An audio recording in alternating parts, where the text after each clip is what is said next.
आम्हाला रामराज्य हवे आहेत. सूर्यवंशीय रामाच्या राज्यात लोक अरुण शिखाधून म्हणजे कोंबड्याचा आवाज ऐकून ब्रह्ममुहूर्ती उठायचे. घर व घराबाहेरील जागा स्वच्छ करायचे व स्थळासमार्जन करून रांगोळ्या घालायचे व पवित्र अंतःकरणाने सूर्यदेवतेचे स्वागत करायचे. त्यामुळे प्रत्येक घराघरात आरोग्य व सौख्य नांदत होते. परंतु सध्याच्या काळी लोक हे वेगळ्या अर्थाने सूर्यवंशी बनले आहेत. म्हणजे काय झालं, सूर्योदय झाल्यानंतर झोपेतून उठू लागले.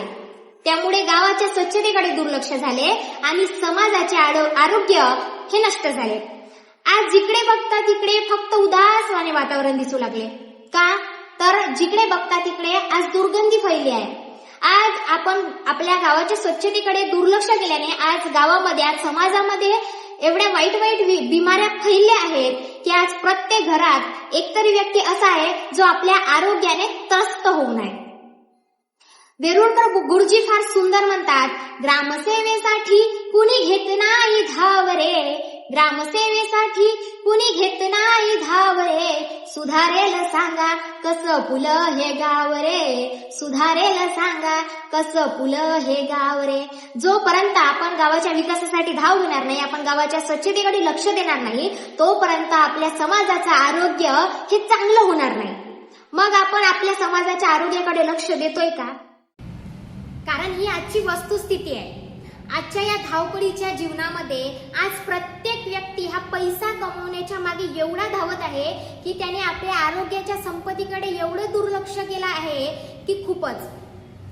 आज प्रत्येक व्यक्तीने आज गाडी बंगला पैसा शेती वाडी प्रॉपर्टी सगळ्या गोष्टी कमवल्या आहेत, परंतु आरोग्याच्या संपत्तीकडे दुर्लक्ष केल्याने तो आज त्या सर्व गोष्टी असून सुद्धा त्या गोष्टींचा आस्वाद मात्र घेऊ शकत नाही.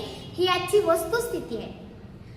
तुम्ही अनेक प्रसंग बघितले असेल. आज प्रत्येक व्यक्ती सेटल आहेत. कशाने?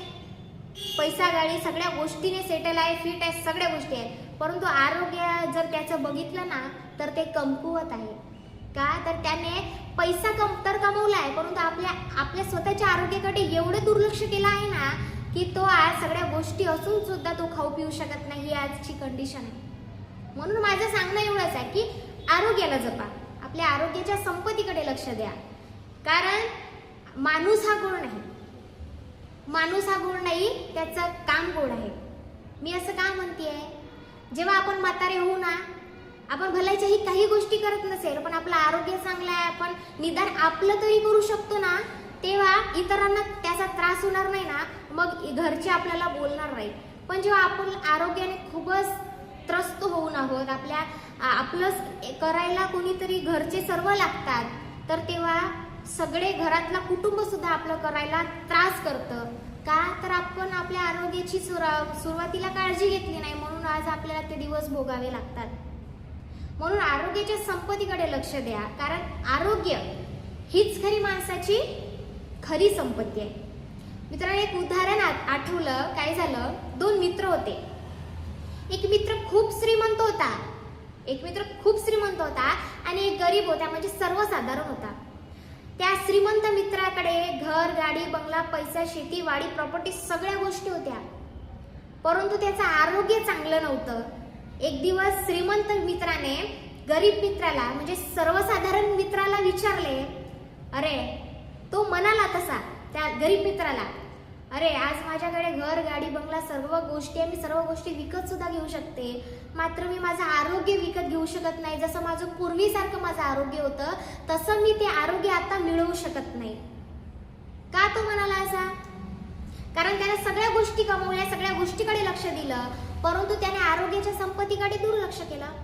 पण जो गरीब घराण्यातला मित्र होता सर्वसाधारण, त्याने सगळ्या गोष्टी मेंटेन केल्या. त्याने कमाई तर केली, आपल्याला हवी तेवढी कमाई केली, परंतु त्याने आपल्या शरीराकडे सुद्धा लक्ष दिलं. तो रोज व्यायाम करायचा, रोज आपल्या शरीराला काय हवंय नको सगळ्या गोष्टी बघितल्या. त्याने पैशासोबत शरीर सुद्धा कमवत गेला. तो म्हणजे शरीराच्या संपत्तीकडे लक्ष देत गेला. त्यामुळे त्याचं आरोग्य चांगलं आहे. मित्रांनो, एवढंच सांगेल की खरी संपत्ती ही आपलं आरोग्य आहे. म्हणून आरोग्याच्या संपत्तीकडे लक्ष द्या. पैसा काय हो, आज आहे तर उद्या नाही, आज नसेल तर उद्या कमवू शकतो. केव्हा? जेव्हा आपलं आरोग्य चांगलं राहील तेव्हा. मग आरोग्याच्या संपत्तीला जपा, एवढंच सांगेन.